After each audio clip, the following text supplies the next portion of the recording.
seems like we're in a little bit of a changing market, right?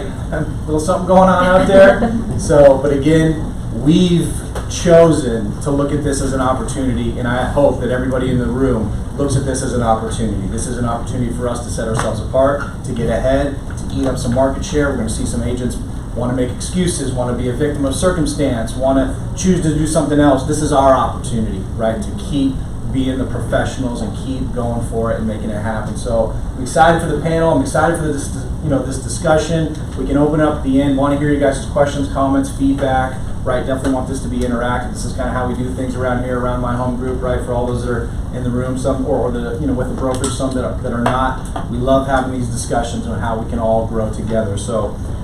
First and foremost, Luke, come on up here. Luke Correcchia comes from a door-to-door sales background. Read your quick bio. It's about 45 minutes long, but I'll try to do this fast. Started an Airbnb business at 22 years old. I was doing a lot of different things at 22. Did not include Airbnb businesses. With three properties at age 22 and growing it from there. Transitioned into real estate full-time 2 years ago. 4.6 million in production his first year. Active full-time investor in real estate. I want to talk about that for sure. So Luke Correcchia here. Thanks, Luke.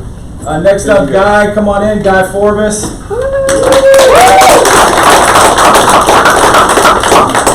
Guy is on the Lawton team, just starting his 4th year. He's a super old guy, ringing it in at 30 years old, bro. Take it down a notch, bro. 30 years old, my goodness. Top 50 guys right here for units with the entire My Home Group company. 3,000 agents for those that don't know. Top 50, pretty wild, man. Congrats to you.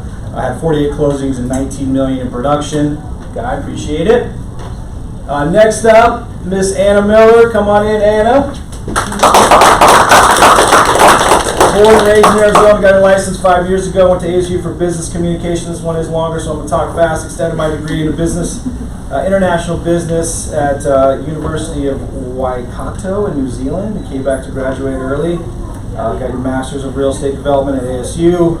Went back for your broker's license, landed a gig as a acquisition broker for a REIT. Maybe we could talk about that, how we go after REITs, how we obtain them, any other, I like to call those channel accounts, a single source that turns into a lot of business potentially.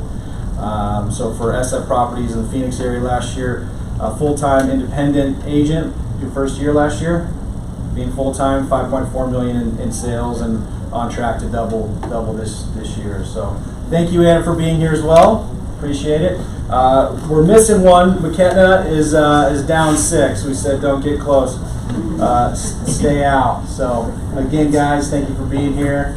I appreciate that. And first thing for me, right, on a day-to-day basis, I think one of the things that I think we're all potentially challenged with, maybe we could all do better at or focus on, we'll hear from these three on our mindset. For me, before you can grow a business, before we can start making money, being financially literate and savvy and all those things, and getting with our guys on strategies and doing all these types of things, what's the mindset? So for you, let's just start, Luke, because you're closest to me. Let's start with you. What's that mindset on a day-to-day basis? Yeah, so my mindset's really just like trying to put myself like back down to square one every day. Like, the previous day it's easy to kind of get like, hey, I got my lead gen done, I got everything done, maybe last week or last month, but every day is kind of I'd like to clean that slate, I guess, and just really focus in on like, what can I do today, what can I do right this second to increase my production or increase my network or increase flips or whatever I'm really kind of focusing on that day. And then 2 is just really surrounding yourself with the right people, I think is so key. I think like everyone on my team, Ben Arredondo and Kyle Gardner are the 2 guys that I really look at on a day-to-day basis pretty much that help me kind of, check my mindset, whether it's in the office, I come in and I'm, not feeling it that day or I'm having a kind of a slower start. Those guys kind of like provide that extra little boost to say, man, like look what's possible, So I think having like a good mentor, I guess, is the biggest thing on mindset. Love it. Yeah, I'm excited. I know a lot of people think that with the market, we call it shifting market, but it's shifted. Everybody's seeing it. I think it's an opportunity. Every market, there's a different opportunity that you can pull from it, and it's about finding where's that opportunity. Like, you know, George Lyon, who's my team lead at the lawn team, he made his name during a market that everybody was scared and backed out in. So it's about finding where is that opportunity and capitalizing, because you're going to have agents that are going to fall off, and then that's where that opportunity is to set yourself apart from everybody else. So I'm excited. I was outside, you didn't hear my intro. No. Saying the same thing. I love it. I love it though. Yeah, it's great. Yeah, it's an exciting time, to be honest with you. You know, so mine is opportunity. All right. For me, mindset always starts with routine. I think that it's super easy to get comfortable being an agent. Sometimes you can make so much money off of one small deal, and then productivity kind of drops and you don't stay in a consistent wake up early, make your bed. I know it sounds so dumb, but it's just the little things that get you to gain traction throughout the day. So I always just kind of start with gym, wake up, gym, coffee, computer, phone calls, getting in touch with my schedule. I'm a big physically writing down, highlighter, colorful pens type of a girl. Shout out to everybody that's like that. I know it's like a lot OCD, but for me it just really helps to push the extra mile every single day, even when I don't really like to look at my numbers. I usually just mentally think of it as units. So I did 1 unit this month, or my goal is 2 next month, or whatever. That way the money doesn't get to your head, and you stay consistently, Hungry? Yeah, exactly. In an environment where you can get lucky or get easy money, sometimes easy deals, family deals, whatever, and then just slip off the working hard trajectory, essentially. I think we're probably all in a mindset right now where we are hungry. We see the shift coming a little bit. Crystal and every other rep out there that's helping agents grow their business, or probably their phones are blowing up because everyone probably wants to market again, right? How do I prospect? How do I market? What do I do, right, to get back into that space? And it's, again, for me, it's again controlling that mindset is hard. We got all the distractions, everything going on in the world. We all got all this noise and everything, and I think it's very challenging for us to control that mindset and to stay hungry. And even when we have a good month, a good quarter, whatever it is to make sure that we're doing the things that are still making sure that we grow, right? And I love the controlling the morning. That's a big thing for me. That's a big thing for me too. I don't know if anybody else is out there doing that, but I encourage you to do the same thing. Own the morning, and you can own the rest of the day. You can win the rest of the day, right? And it kind of starts a little snowball effect, I think, on the rest of the day. The other thing is guys, what works for you? What works for you guys? When are you the most productive? Does everybody know that? Has anybody thought about that? Like, when is your most productive part of the day? Is it 9 a.m. after you've had 19 cups of coffee?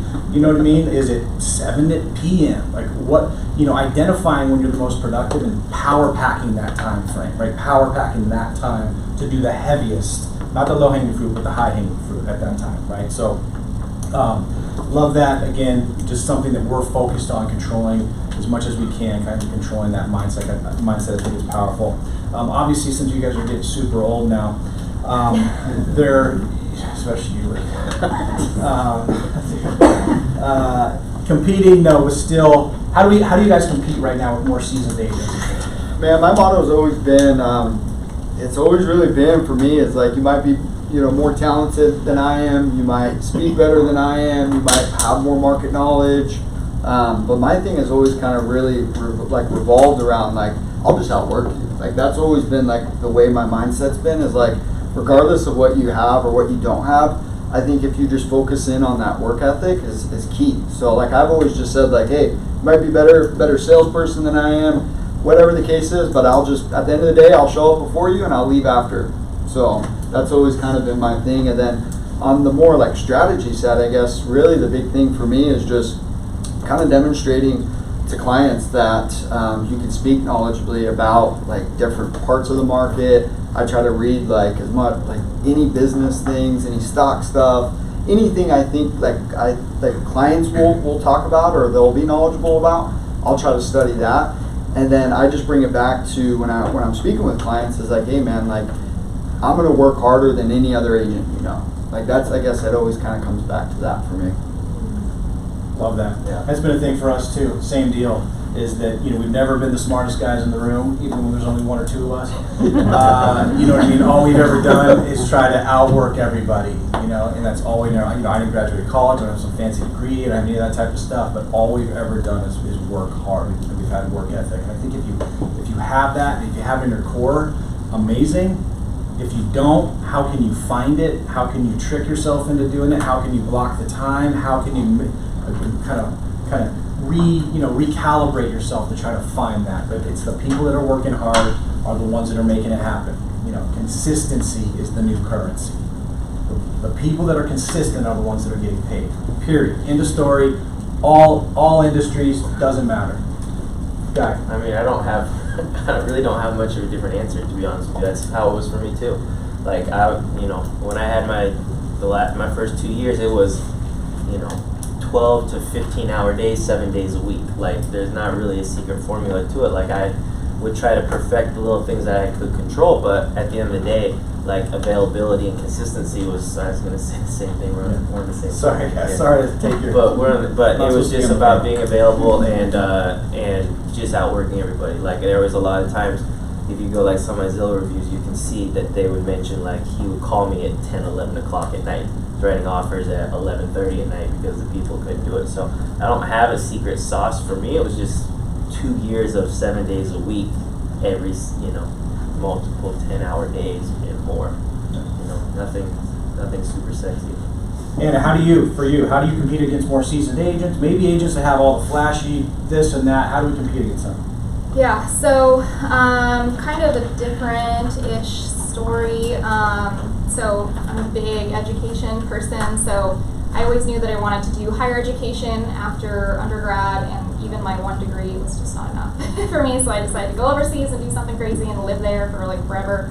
And then came back to do my master's in real estate development, and that's been a huge game changer for me as far as differentiating myself from, a regular agent, which is totally great, but for me it's just really been so incredibly powerful to combine my knowledge of commercial real estate. I'm very intertwined with a lot of the developers on smaller infill projects or large mixed-use types of projects all around town, because it opened just so many doors for me. And if you're ever thinking of wanting to be a developer, or go into something that's bigger than just residential, highly recommend that program. It's extremely competitive and difficult to get in, but it's so powerful, and it just adds to your brain, and in a way where your highest level of resource that you can possibly be, education wise and also just knowledge wise of what's going on and how things are shifting neighborhoods. I mean, it's one of those things where you see a dirt lot and like a fence around it, and you think like, oh, can't wait for this project to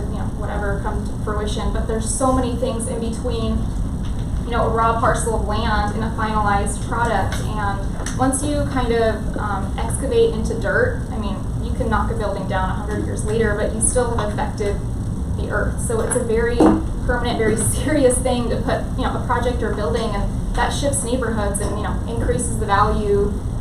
Rarely does it decrease, but so being able to couple that knowledge and those doors that I have opened for myself and different communities, and pairing them with people who are looking for the next greatest place to live or up-and-coming neighborhoods, that sort of a thing has been, how I turn clients from, oh, I have a friend of a friend who's a realtor, to like, you should work with me.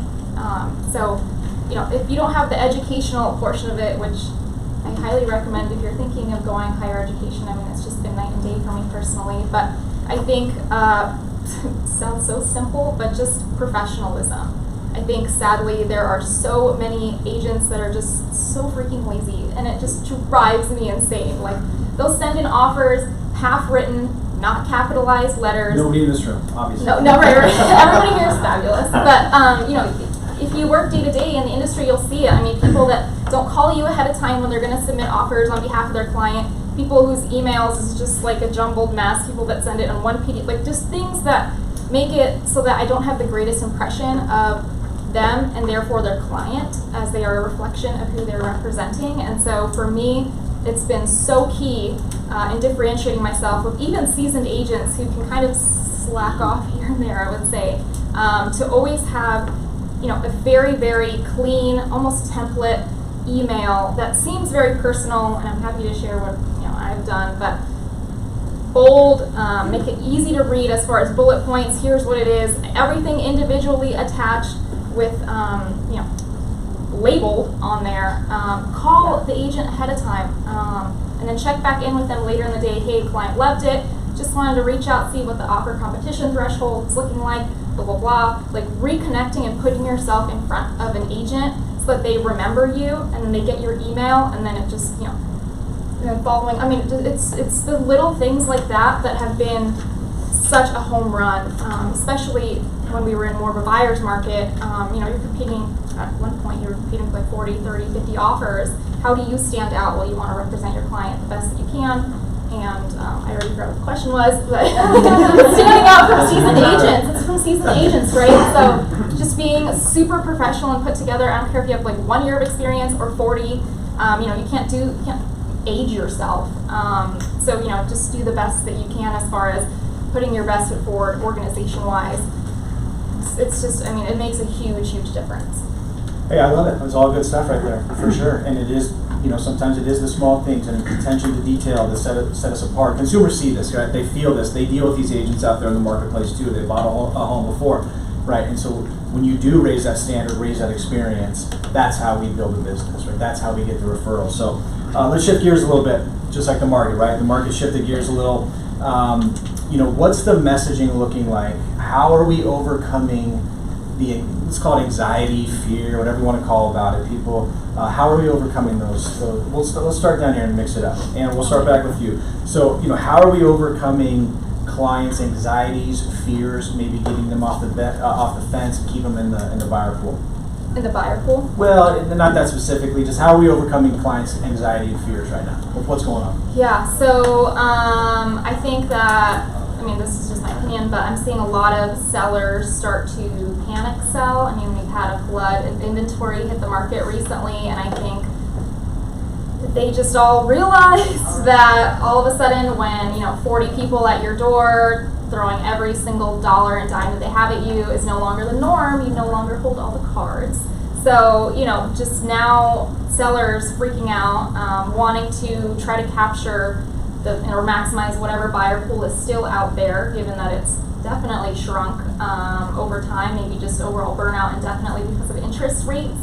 I think the best way to comfort sellers, in particularly right now, as that's personally for me what I'm now leaning more into versus buyers, is it's going to go back to being an old school, really good agent. I think that a lot of people got lucky the last couple of years. If you held listings, you could sell them in 2 seconds. You could just take photos on your cell phone, which drove me insane. I don't know why people do that. It's like, don't be lazy and cheap. It's like gross.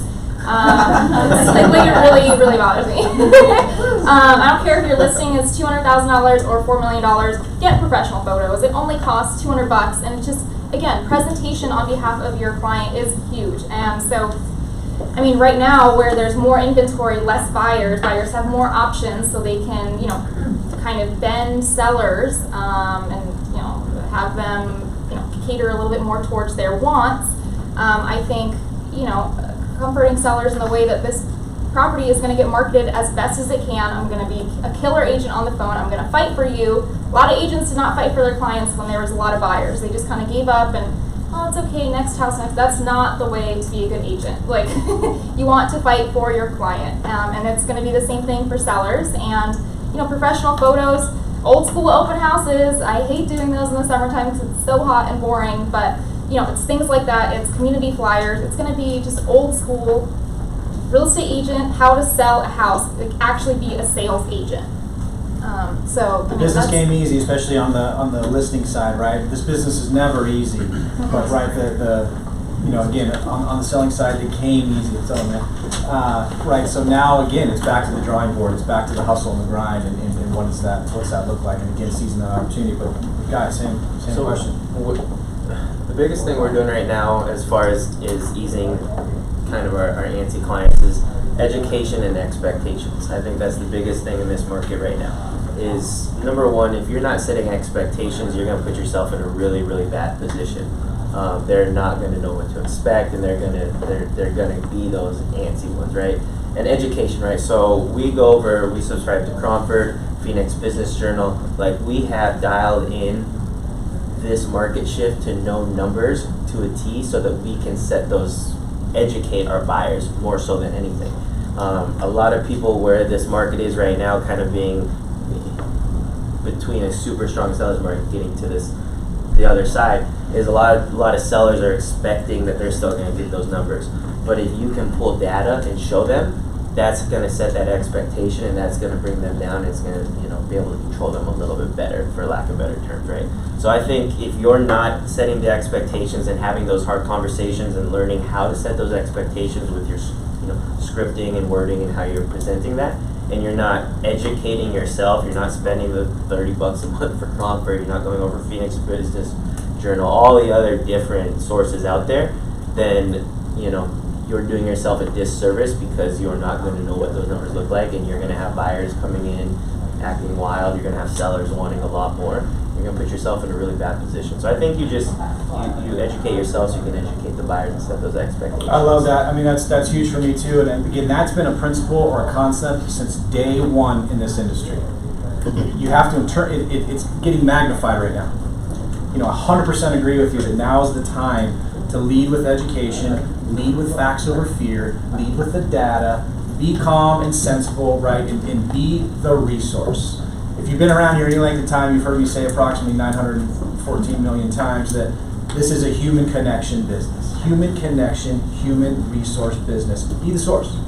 Be the resource, be the source. Grab it from Crawford, grab it from wherever, I don't care. But be the source, because if they haven't heard before, now you are that resource. Now you're the source, and leading with education, the value, and I love the setting the expectations. Again, if the market was going bananas like it was, we have to set those expectations. We're going to field 100 offers and all. This is what we're doing, right? Now it's a little bit of a different dialogue, but we still have to set those expectations. We still have to be the professional that shows or tries to give them the example of what's going to come. What are they going to experience? What's it going to look like, right? Lead them. People want to be led. We are the professionals. Lead them. Your dentist doesn't sit you down in the chair and be like, hey, so you got like all these, cavity, like what do you want to do? It's like, this is what we need to do. This is what's going on. This is what to expect. This is how it's going to look, right? So we need to do the same thing, right? To you, finally, Luke. So I was basically the same thing on the expectation side. One thing I've been doing to kind of set that expectation, especially on the listing appointment, is showing them actives, pendings, and then closeds, and then also trying to shorten my window. I was previously doing, I think, 6 months back. Now I switched to going 90 days back.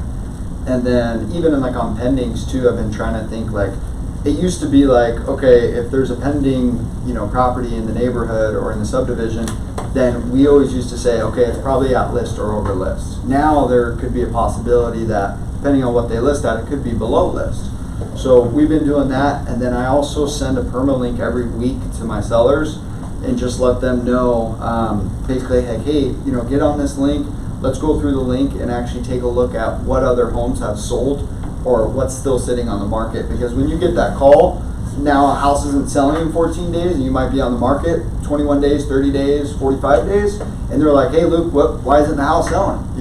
I can say, hey, let's go ahead and click on the link, and they're going to see all the other houses around them are probably still on the market as well. And if not, then we can go into the history and look and be like, oh, wow, okay, so they did two $25,000 price reductions, and we can kind of boil it down from there. So I think kind of setting that expectation is so key. But I've been trying to think of different ways and different strategies on how to set that expectation. And I've noticed when you have that permalink, when you have those those concrete things they can look at with you on the computer, whether it's on Zoom or it's in person, then it kind of eases their mind too, because I think a lot of the panic selling has happened. But when they see, okay, I'm not the only one in this position, my other neighbors, are probably not selling, or they're not getting, 50,000 over list like, Tim and Bob that sold 6 months ago, it kind of makes them feel a little bit better, not like I'm the only one that missed the boat on this market, or on this crazy seller's market. So that's what I've been doing. One thing too to kind of echo, so what I do too is on the sales side, right, is it's important to shut yourself apart on the listing side, kind of what you're saying to trickle that down, is not any agent can just list home and get it sold at this point. It takes a high quality agent knowing what they're doing. So what I do is I run comps, but then I run competition as well. So the value of the home, because prices are so high, values are not necessarily where the prices are. They don't correlate always. We are seeing high values doesn't mean that that's the price of where that home should be. So I'm running comps to show, hey, this is what closed, but I'm also running competition to show what is on the market and what is active. Just because something closed at 408 2 months ago does not mean that we need to come in at 415, because everything else at 405 is now sitting for 21, 25 days, right? So it's setting those expectations between, yeah, this is the comps, but where is my competition at? Because if you price that wrong, you're going to sell that other person's house instead of yours. So just something to kind of track down off of I like that. that line right there. If you price it wrong, you're going to sell their house, not yours. That's good. Write that one down. Good stuff. Good stuff. Love it all. Switching gears again. Anyone familiar with the concept lead measures versus lag measures? Anyone heard that before? No? All right, then good. I can talk about it. Lead measures are things that we can do, things that we can track. Lag measures are the results, right? Lag measures are the results. The lag measures are the closings, the bank account. Maybe it's the scale in the morning when I get on the scale, right? The lead measures are the things that I can control: the diet, the exercise, the this, right? The how many phone calls, how many open houses. So the lead measures get us to the results. Can't wake up and say I want to have 3 closings this month. You can wake up and say I'm going to make 100 calls today, or I'm going to do 10 open houses in the next 30 days. Things that we can control, right? Things that we can control, the lead measures. If we do enough of them, if we control them, they'll get to the results, right? They'll get to the lag, right? So I want to talk on the lead measure front with you guys. Talking about our favorite lead sources. Let's talk about generating some business right now, right? What are you guys tracking? What lead measures are you tracking on a day-to-day basis, and how do you know that you've won the day? So I'm a big cancel expired, so I've been just cold calling cancel expired. So that's really the lead measures I track, are how many dials I'm doing, how many appointments I'm setting, how many shows do I have, like are these solid appointments, and then how many listings am I getting, and then how many listings am I actually selling. So those are, I guess, the 5 that I'm tracking like pretty heavily, and then really too kind of focusing more on like when I am making those 100 calls, rather than just putting out a number of, okay, I want to do this amount of calls, I'm really more focused on, are these quality conversations I'm having, or am I just doing 100 calls to hit 100, or whatever the number is, just to hit the number, and I'm out the office, So I'm really trying to focus on, quality calls versus just regular calls. Okay. So as far as leads go, and kind of what I do on a daily basis, I'm very, very lucky and fortunate. I have a very good relationship with my preferred lender, who is my dad. So he has built this pretty big lead generator system on behalf of his mortgage company that there's a lot of money that gets put into it every single month, and so every one of those in-state, out-of-state, or Phoenix Valley referrals, they all funnel through me. So at the moment, I'm just kind of trying to work with the leads that I'm essentially being handed, and these are pre-qualified. They've already been taken through the entire process of the cold call all the way to they've been pitched my credentials, who I am, and financial docs have been received by them, and here's a new hot lead, and here's their pre-qual form. So at this point right now, I'm just trying to stay afloat with everything that comes in every month. So shameless plug.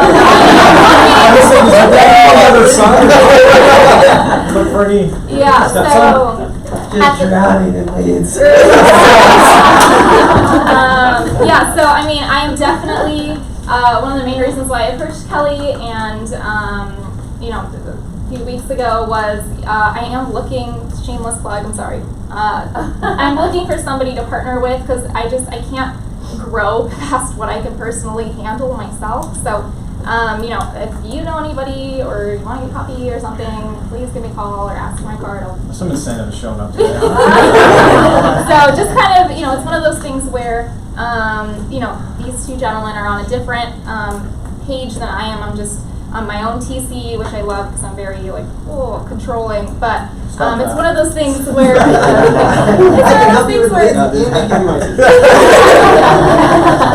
you can't, you have to. Perfect relationship. You have to realize that there's only a certain point where you can handle everything yourself, and you just can't grow beyond that. Before you have to bring in other people and start creating a team. We can talk about leverage. Yeah. Yeah. I feel like I get way off with the questions. It's all right. It's okay. I don't know where we were at. Oh, we were talking about lead measures. Yes. Well, so leads, yes. Yes. But again, the lead measures. versus lag, right? The lead measures again. Like I was, talking about the power of the lead measure, the power on focusing on the things that we can control, right? And sometimes I think we have to detach from the outcome, right? We don't always get the results that we're looking for, right? It doesn't always win. But if we detach from the outcome and attach to the process, attach to the things that we should be doing, attach to the things we know we need to be doing to win the day, then it will happen. It will happen. Again, back to consistency, right? So guys, same question for you. We're big on tracking with our whole team. I want to sit here and tell you that I track every single little call I make. You don't have to lie to us. Tell us the truth. But I don't anymore. Last year I did. I had a whole spreadsheet set up where I literally tracked calls, showings, everything. And I kind of shifted it where I didn't see I shifted it to tracking more what does my day-to-day look like as far as, each escrow that I have under, making sure I'm doing that the right way. I'm tracking, kind of some of the end results with, average commission, sales price, things like that. I don't look at those a lot, but the biggest thing for me is it's I want to shift my business to obviously all repeat referral like everybody wants to, right? So I'm looking at like where are these lead sources coming from and how can I shift my business to be able to make it more profitable, to obviously gain more time and make more money at the same time. So I'm shifting it where I'm not spending as much time. You can set it up like we use Boomtown and they can track your number of calls you make throughout the day and things like that. It's for me personally, it's not the best use of time. I need to track more like what do I need to get done today so I can win the day. That's something we talk about all the time. It's actually our motto is win the day. So I don't know if you Days, look at, to like, weeks, to months, to quarters, and so on, right? I think we're like almost the same person here. That's all right. Obviously. But so we're tracking just to make sure that our day to day goes well.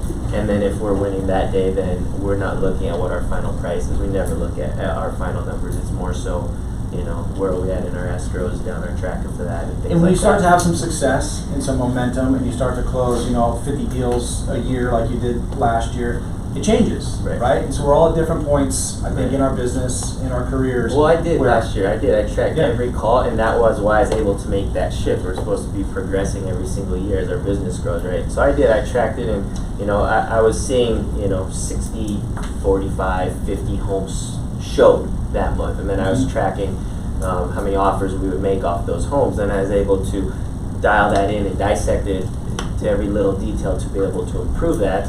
So then I didn't have to track those measures anymore because my mindset shifted. Does that make sense? Yes, absolutely. Guys, I want to challenge you, everyone in the room, all right? Anybody played a pickup basketball game, a soccer game on the beach or whatever? What happens if when you go from just messing around playing a game to when they put a scoreboard up there?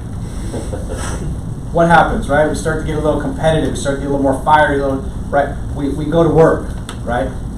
What's your scoreboard look like? Okay, we can have a lag. The lag, right? The results. We can have that scoreboard. How many closings did I do? What was my GCI, right? Of course, we want to know that scoreboard, right? Of course we do. But what is the lead measure scoreboard? That's the challenge, right? That is it. It is legitimately a challenge. It's difficult. It's hard to identify what that lead measure scoreboard looks like. Put it on your wall, right? If you got a team, if you have an accountability partner, if you have your spouse or partner or whatever, right? Have it up there. Be transparent. Put it out there for the world to see. because when there's a scoreboard up there and when you're tracking these things, it becomes a lot more real and you know when you're winning the day, right? So, switch gears again, guys, let's talk social media, all right? I think that for me and my younger generation, obviously, I'm just kidding. I'm trying to keep telling I'm younger than you guys. Can't believe I'm the old guy in the room now. This is You're pretty old. What's happening? Not that old as those guys. Not as old as those guys. But for me, I think a big thing as a society, especially the younger generation, again, like all you guys, the social proof is more powerful than ever. The testimonial is more powerful than ever. And again, especially that social proof. So what does the social media look like for you? What's the strategy look like? How are you leveraging it? How does it equate to business? So I'll just be 100% honest with you guys. I'm definitely not the social media guy. That's But probably you the post a biggest lot. thing. I see you, so don't say I that do. because Well, you're I post, but the big thing like I've been doing is I've been posting like just sold, just listed, that kind of thing. Where I've been talking and networking a lot, and a lot of the feedback I'm getting is like, hey, show more of your personal or bring it more like real. You're not just like this robot realtor out there just posting real estate stuff. So shout out to Delon in the back. I finally invested some money in documenting. So I think from here on out, I'm just going to try to document back to that social proof of just like showing people really like, hey, this is what I'm doing on a day-to-day. This is what it looks like. This is what I'm doing, and just kind of pushing all that content out there. So that's really my strategy moving forward, and then kind of dialing back the realtor stuff and dialing up more of like the personal side. I got you. Social media is one of my pillars, and I love that you said pillars. We are in sync to that. It's amazing. Yeah. Pillars in their business. We should identify those too. Go ahead. So it's one of my pillars. So I'm a big believer that as this market continues to shift, you need to take what you're doing and do it 40% more to offset that, right? So with social media being one of my pillars, we try to dissect it pretty continuously. We have a lot of good agents on our team that really do well with social media. So you're picking it up and you're paying attention to what they're doing. I have a schedule based on posts, and it's not so much like every Monday, Wednesday, Friday, but it's when you go to my Instagram page, I want it to look strategic, right? So I'm in order, I'm posting whatever I want so that it looks strategic. And then I think the biggest thing with social media is just finding what works best for you, right? Like my social media is more so informational. I'm gonna give you a market update, right? Got people on our team that social media is like the TikTok videos, right? I'm not gonna be that TikTok person pointing right there, right? So it's finding out what is your social media strategy and then dialing it in. But with it being a pillar, like it's something that I focus on every single day. I do like a buyer's tip Tuesday and post it to my story. There's so many different ways that you can do it, but it's one of the most important things that you can do to grow your business. You almost have to, I think, at this point, right? I mean, you have to have a presence. That's the first place people are going to go, to validate, right? To get that validation, for sure. So, Hannah, how about you? Okay, so this is really embarrassing because I'm a girl, but I'm really bad at the social media thing. I have social media and it's fine, but I'm definitely not, maximizing its potential and, doing all the things that you're doing that I should be doing. But for me, I at least invested in a really good website. I know it seems like people don't use the websites anymore, but I've just always pushed it in front of people's faces because not only do I have like a bio on there, but also I have it's integrated with IDX, so essentially like the MLS is streamed or linked into it, so you could actually, if you were to go in there, you can actually property search like you would on Zillow and Redfin and all these other sites. There's also a buyers and a sellers tab on there with a bunch of little sub-tabs. Essentially, I just wanted it to be a resource of information for people, or at least to put a face to the name at the boiling it down. And then I also have, I call it a blog, but really it's just any sort of usually commercial real estate news that comes in or gets published. I have it funneled through my website under a blog tab, so it's just consistently new information on there, and I've just really found that it's just a quick, hey, check me out, here's my website, here's my email, nice to talk to you, I'm gonna, text you at the end of the week, blah, blah, blah. Just something, a little nugget to leave with somebody when I get off of a phone call so that they can do some more research on me, or, just have a place for them to go. You can do the same thing with social media and Instagram, and I guess I kind of do that. But the website thing has just been, for me, the easiest kind of, and it's worked, so. How about video? Video, my dad is huge on video. He really gets on me for not doing that. He has a big YouTube channel. Shocker, he's a lead generator. I think that there's a lot of power in video, even from smaller TikToks to full-on YouTube videos, simple edits, that sort of a thing. I personally am just trying to figure out how to deal with so much on my plate, different goals that I want to, be or land in, and that's something that I definitely have on my mind, but one thing at a time as far as taking something off and adding something in. And I started incorporating social media for lead gen in the sense of so I created a YouTube page, and every video that I post on there goes to YouTube, and when I do mass emails and stuff to some of my clients that I'm nurturing or on my watch drip, you can utilize that YouTube video to touch base and show them the people that you're trying to convert or whatnot, or just staying in touch with. It's so much easier just to send a little YouTube link and be like, hey, here's a market update. I know you're not coming until 2 months, or you're on the fence, you don't know what's going to happen. But utilize it not just to get your name out there and show them that you're good at what you do and that you do it often, but use it to generate more business in that sense as well. I couldn't agree more. We've been preaching this for a long, long time. You have to use video everywhere you can, especially for somebody that you've never met or a referral. I just think it sets ourselves apart. It humanizes the process. How are we humanizing the process? And it helps build a relationship.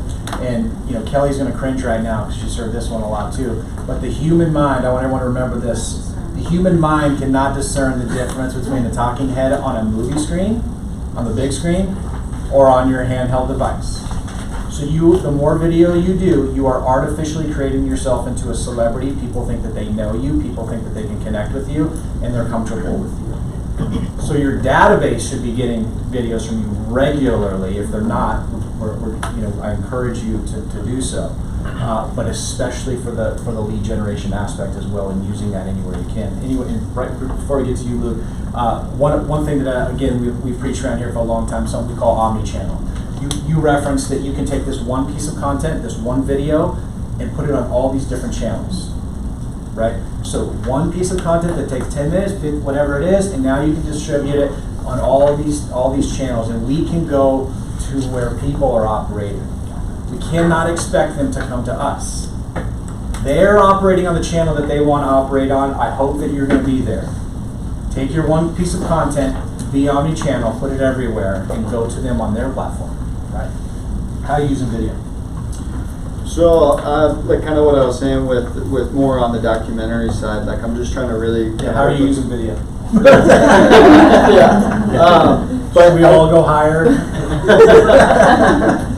No, I think the big thing is even kind of like what Guy was saying. I've been doing the whole video text thing for a long time. So just doing a quick video instead of a quick follow-up call or just a follow-up text.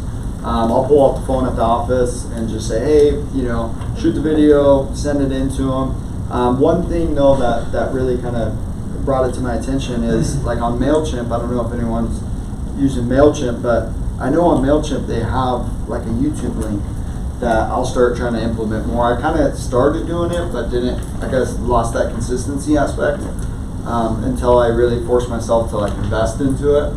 But now that I'm 100% invested, I think moving forward it'll be consistent on the video side. Love it. Anyone doing open houses? Sending video to people after everyone that comes in. Are you doing that? Yeah, we did that. We do that together. I love it. Right? Do you think the average agent that meets somebody at an open house sends them a video right after they come in? Probably not. How are we setting ourselves apart? How are we being, how are we unique? How are we the professional? Has anybody been invited to something through a video? Right? Say your name, hey Jeremy, I'd really love it if you could come to this event or show up here or do whatnot. I'm way more intrigued and way more likely to engage when someone sends me a video, takes the time to do it, says my name, it's unique. What does it take, 30 seconds? Send, text, boom, you're done, right? It's a higher frequency, right? We know the email and the text and getting a call. We all know we need to get face to face, but if you can't do that, video is the next best thing, right? Of our faces. So, guys, I want to have some time at the at the end of the day for some questions. If anybody has anything, we can open that up now too. If you guys want to, if anyone's got something up. But the other thing I want to talk about is leverage. To me, leverage is an extremely powerful word that I think that we, again, in my humble opinion, need to be focusing on every single day. Is how do we create leverage in our business? So, Luke, we'll start with you. How are you creating? What have you hired? What have you subbed out? Right? We're talking about a couple things. What roles have you filled? How do you create leverage in your life and in your business? Yeah, so the first one was with the team is the transaction coordinator, listing coordinator. I think has been a big game changer. And then recently, me and Ben and Kyle Gardner partnered, and we own AZ Cash Offers. And that's really just been kind of like building out a team. So we have 3 acquisition guys here. Sean, right over here. We have DeLon, he's like part video, part acquisition guy. And then we have Dylan, I think he just stepped out. So those are like the 3 roles. We have 3 acquisition guys, a TC, a listing coordinator, and we're really looking to bring on probably one or two more acquisition guys in the next 6 months. But as far as leveraging, I mean, I used to go from making 300 to 400 calls to now we're all doing that a day. So it's just exploded, the amount of volume that we've been able to reach out to in a day. It's not just like me in the office anymore, just calling solo. So I've noticed, appointments. I mean, everything is just really like the volume on the front end of making, the cold outreach has just exploded our appointments, our closings, and then it incentivized to our team members to really kind of step up and have an opportunity to, build out under them and build teams around them in the future as well. So I think there's a lot of opportunity and leverage. I think that's something this year and next year I'm going to really focus on more, is building out more people. And really just, I guess it really kind of comes down to making sure that you're bringing in the right people, and it's kind of a trial and error for me, at least right now, but building out those systems and then the culture to be able to kind of plug those people in, hand them the systems book, and then get them, going and productive. All right. So I got lucky. I'm on a team that is so big and so good at what they do that we have leverage for everything on the Lawton team. So we got people that take care of social media and do really well with all that, right? We got TCs, listing coordinators, like everything that an agent, I think when you are trying to grow your business, you do need is right highest and best use of your time, is what we always say. So I got lucky with having basically everything and anything that I need as far as hiring out, admins, things like that, take care of everything. But I would say the other thing is, so I started this year, a big focus for me was growing my own team. So I was mentored by one of our top producers, and it changed my life. And I want to do that for other agents. And so I started bringing on people. And it wasn't so much from a leverage standpoint, because it wasn't to be able to, use them, but it was to grow their business. But it naturally happens where they're able to have your back, right? Like I had an agent yesterday who was able to go do an inspection for me because I had an important meeting I couldn't miss. So I think by, even though it wasn't the idea behind the growth, it added leverage naturally. But I don't really have to worry too much about that because the line team takes care of everything and anything that possibly needed. Yeah.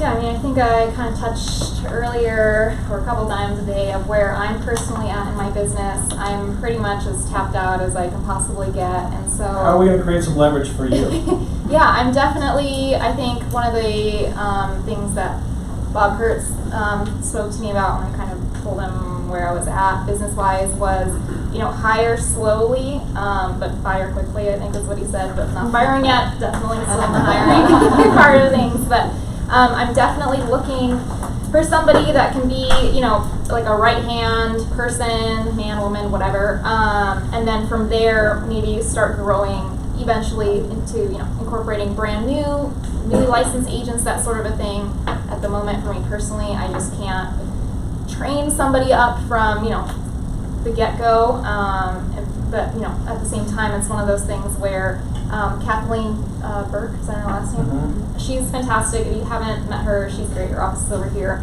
She gave me a lot of pointers when it came to building a team and maybe how to structure it or some ideas. And it's one of those things where, for me personally, I'm definitely my harshest critic, and I think a lot of people can relate to that, especially with social media, on a personal life and, professionally as well. You see, these people and everybody else, like, oh my gosh, their numbers are crazy, and I'm just a little guy right now, like, how do I get to be that? And the reality is that, teams and journeys come in all shapes and sizes. Some people have small teams, like a 1-2 punch, like main chick, other chick, and then a TC. And some people are like the Lawton team, where they're just massive and they're just like this giant machine, which is amazing. But it's just one of those things where you eat the dinosaur one bite at a time. And for me personally, it's just finding somebody who, can keep up, maybe mentally, or just at least have fundamental, organizational skills, professionalism, that sort of a thing. Somebody that is hungry, but is somebody who is, has their stuff together, and who I can collaborate with. Essentially, a partner is really what I'm looking for. And then from there, maybe I'll think about growing it, and expanding it. But I think one step at a time.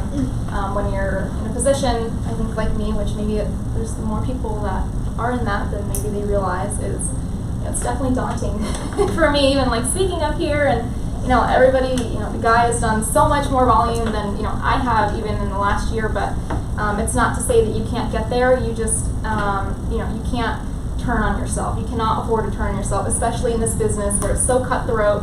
And it's going to boil down to who's the best agent. The less business that there is, or the harder that it is to get. And so you need to be your number one cheerleader.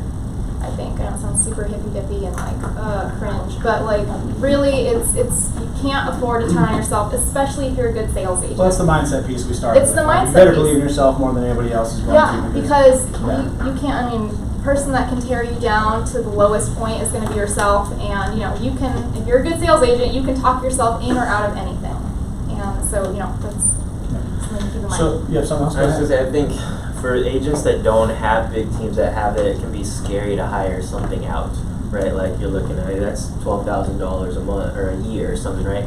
But my biggest advice is, if you don't have that, it's worth the investment in yourself. If you're doing this full time, it's a business, you need to invest in it like a business. And if you're spending 12 grand, but that TC is opening up 3 hours a day for you that you don't have to do in the morning to lead gen, and that could convert to $30,000 more commission, it's a no-brainer at that point, right? Yeah, you're paying that monthly fee or whatever that is, but it's a scary concept. But I think if you're going to run your business like a business, it's a must-have. I sure hope that we're all going to run our business like a business, right? And it starts with having a P&L. It starts with having that mindset that we are business owners. It starts with getting a relationship with other business owners, walking, talking, thinking, acting like we are business owners because you are. Okay, and real quick, on this leverage front, okay, I want to challenge everybody real fast as well. How are we looking for leverage, not just in our business, but in our personal lives? What can you think of that you're doing right now, maybe in your personal life, maybe it's something around the house, maybe it's this, whatever, that you can remove, that you can sub out, that you can hire somebody for, okay? It's not so that you can hang out, lay by the pool, as nice as that sounds. It's so that you can do the highest and best use of your time. That is leverage. That is leverage. I can pay X amount. I should never be running around putting on lock boxes. With all due respect, I should never be doing my own transaction coordinating. Okay, we'll work on that later. Right? That, especially when it's a point of sale cost, right? You don't have to hire somebody. It's not a salary. It's not an ongoing, reoccurring expense. It's a point of sale. Now I made a deal. Now I'm going to pay somebody to do the transaction coordinating for me so that I can replace those 3, 5, 10 hours of time with the highest and best use of my time. Generate the next deal, right? If you have a buyer across town that wants to look at 10 homes, you should never do that, right? Talk to them on the phone, facilitate the relationship, right? Search the MLS, be in contact and communication, let somebody else go show, create leverage. Now they want to see their favorite house. Now I'll go show because it's time to make money, right? It's time to make money. That's leverage, okay? Removing something at your home, in your personal life, right? Hiring a housekeeper or whatever it is, so that I can lay around and watch them, so that I can highest and best use. Guys, what's the one thing in your business? And I'm going to string along a long-winded question so that I can get an answer out of this room right now. What is one thing in your business right now today, if you just did only this one thing for the next 5 business days, all day, every day, around the clock? What is the one thing that would help your business grow? Lead gen, What type of lead generation? Phone calls? open houses. Okay. My spirit. Calls into our sphere, open houses, all great choices, right? We're making contacts, we're making connections, we're getting in front of people, right? Why, or how, I should say, how can we create more leverage and more time to do that one thing? That's a question, right? You had something on this? Yeah, I was just gonna kind of touch on that point. Was like, I forgot where I was gonna go with that. Sorry, man, I was long-winded. No, it's fine. No, kind of like trying to remember what on the not on the transaction side. I think it was really on. Yeah, I lost it. I lost it. You were trying to find it. You were trying to get there. Real quick on technologies. You talk about systems. You talk about tech. What technologies are on the backbone right now of your business?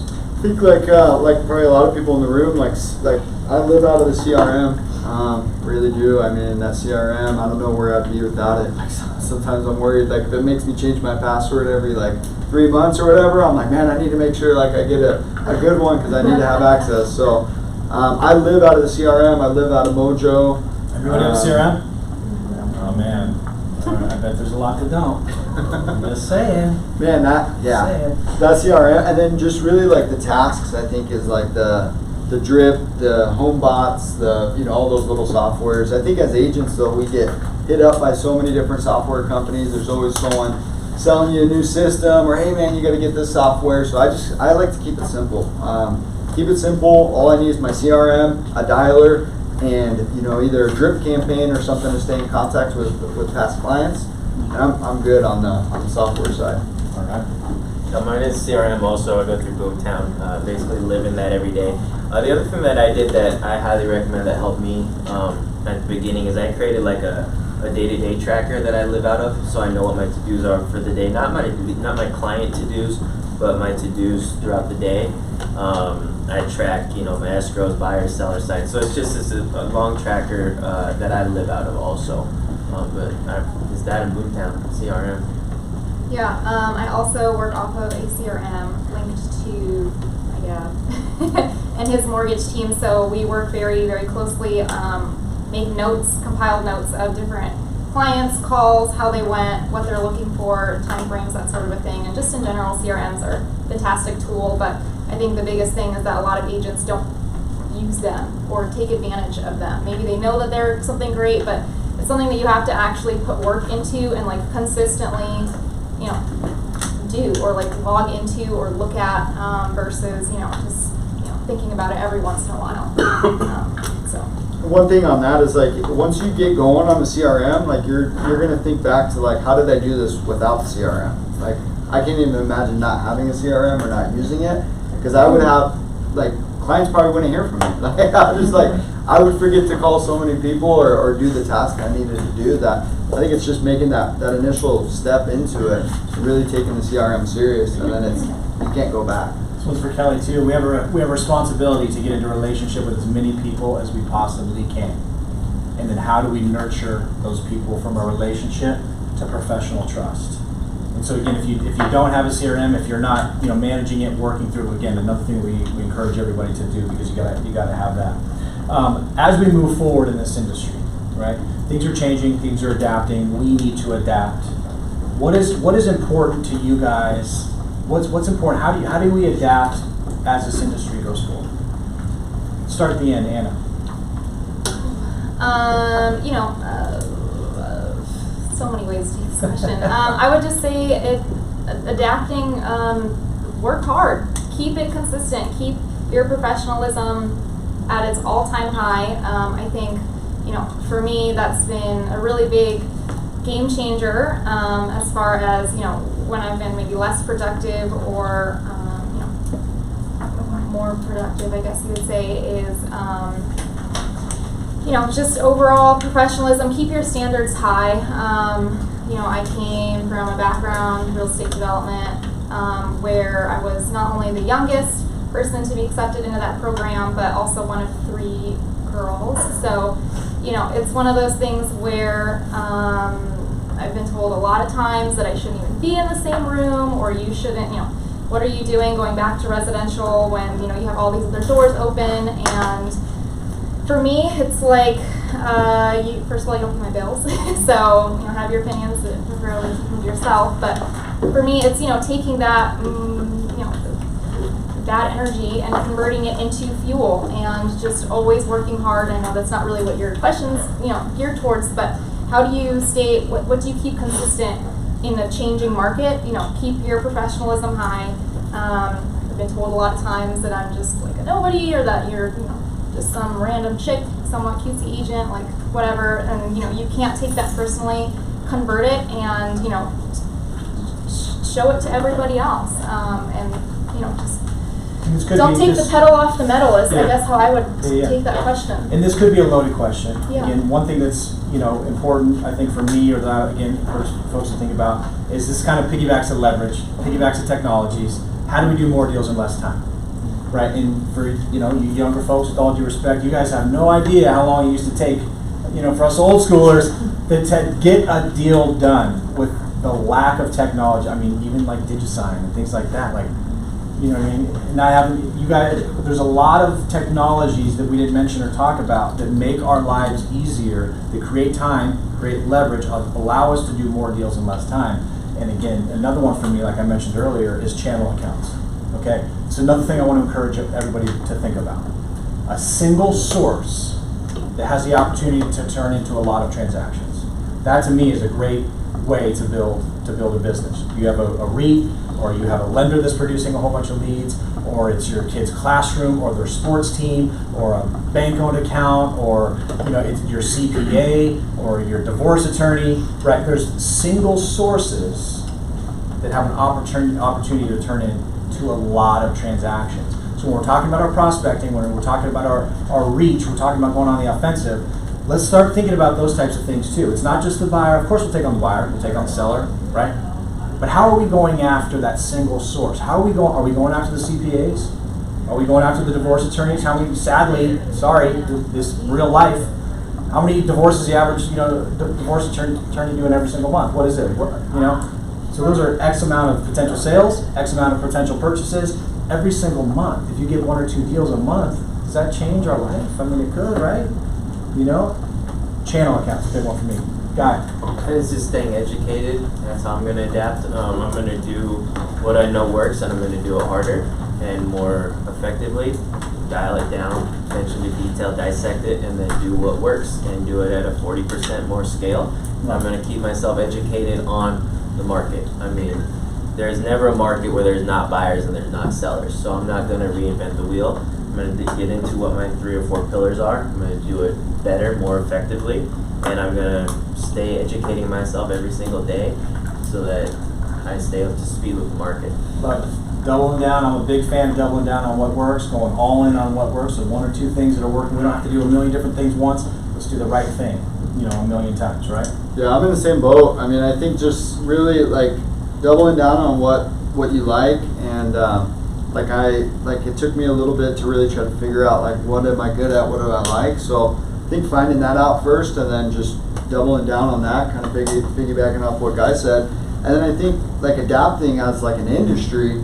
I think the big thing is like as this market shifts, I think all us agents should get together and have each other's backs more.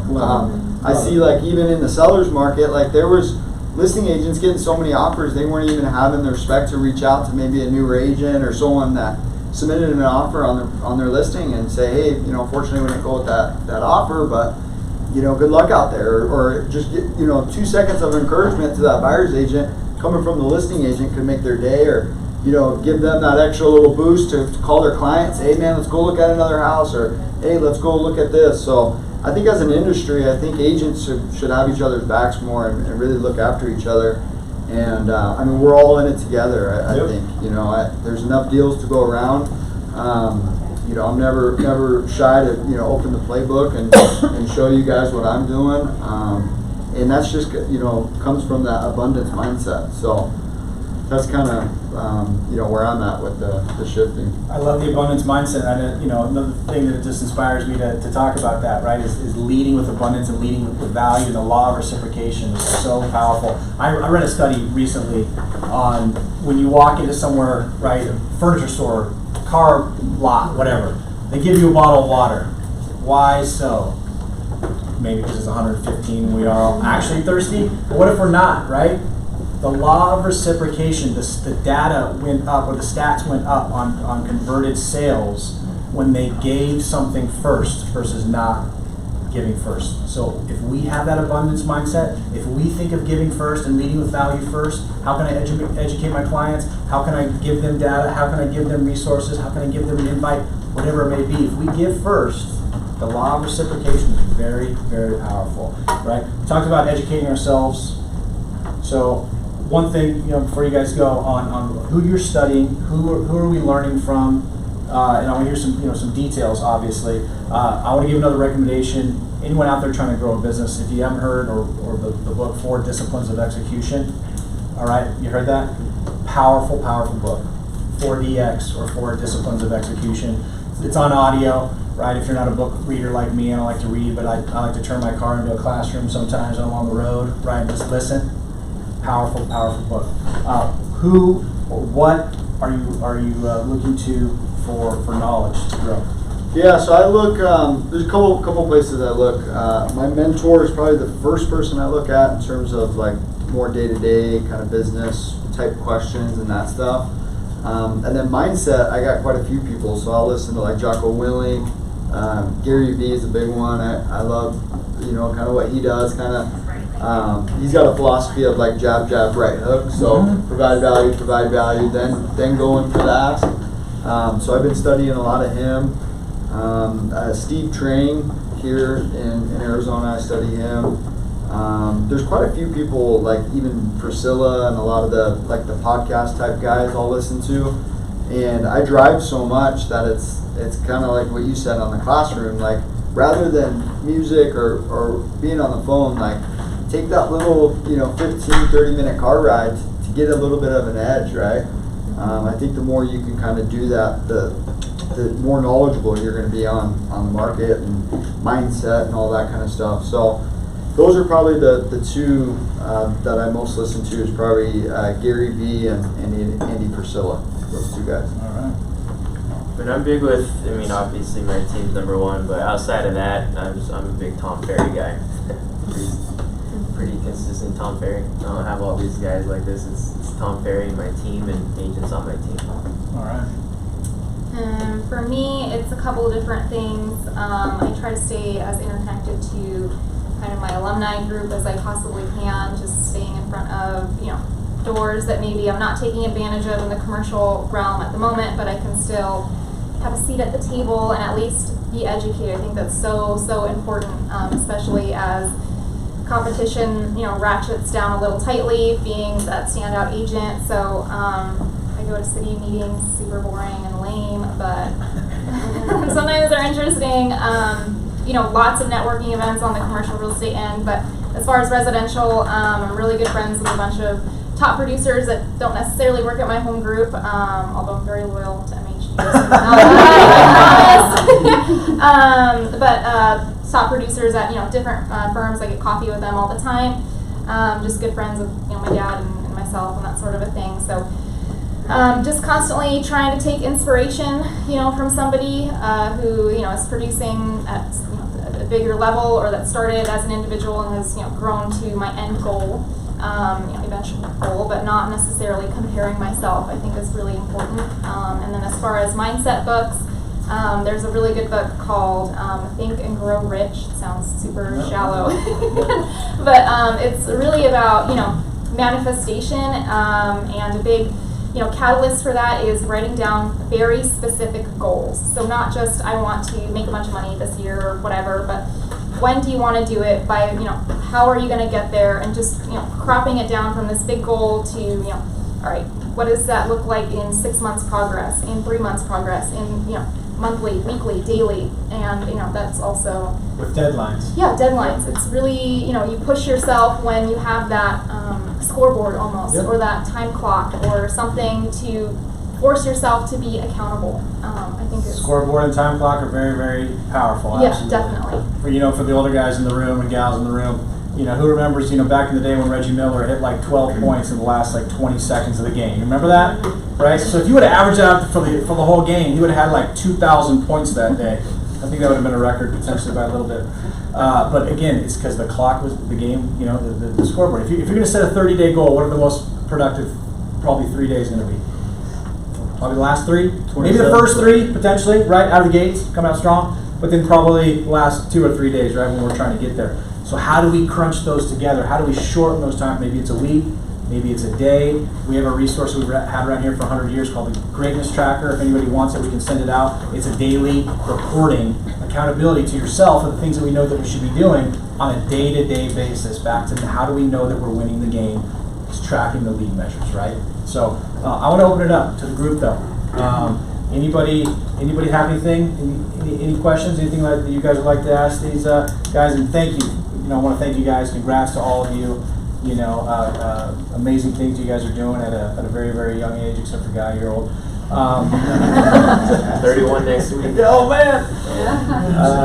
But congrats to you guys. You're building, great businesses at a young age, and I love the mindset and the hustle and the work ethic. It's good stuff. So any questions out there? No? You guys are good? Go What ahead. CRMs do you guys use? I use Boomtown, I use Commission Z. Mission Z. I use Lead Connector. If you use Excel spreadsheet and you master it, then I'd be cool with that too, as long as you have something, right? Have something. Or start with an Excel, and then you can upload that into any system on planet Earth, right? But just gather info, get it in a centralized location, and go from there. There's another one back there? Yeah, I just want to know about their first deal. The first one. So what was the first deal? I'm going to do a two-part. What was the first deal, and what would you do day one if you get into this industry knowing what you know now? So my first deal, I was at EOS working out, and it was a rental league. And I literally showed up like 10 minutes late. I was in my gym clothes. I had to drive from Chandler to North Scottsdale, and they were looking at a rental, and I converted them from a rental into a sale Heck because yeah. they didn't know that they could buy. They thought that they had to rent, and we closed like a month and a half later. Amazing. Anyone not willing to take on rental deals? I was new. I Try to took find a way to everything. do it, right? I know an agent's top producer right now, Lisa Roberts. She's not with us, but she should. She did, I think it was like 150 rental deals her first year in business. Now she's a top agent on planet Earth because renters become buyers, right? That builds the database, right?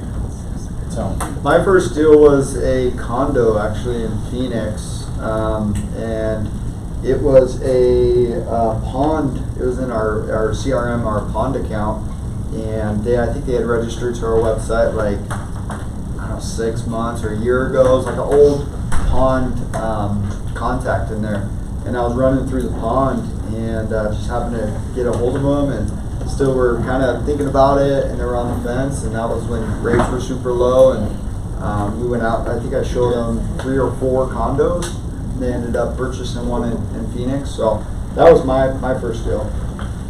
My first solo deal that wasn't like a collab with anybody or referral was a extended family member who was underwater, about to be underwater on their mortgage, and it's one of those things where, especially with family deals or even super close friend deals, there's this added element of personal eggshells that you have to walk on, and they're partially trusting you as a professional, but partially it's like very intimate in a way. And so I was super nervous because I'm definitely younger than this person, and he had zero faith in me, which sucks, but my dad found out. And he was like, no, you should really trust Anna. And so I was super nervous, sold the house very quickly.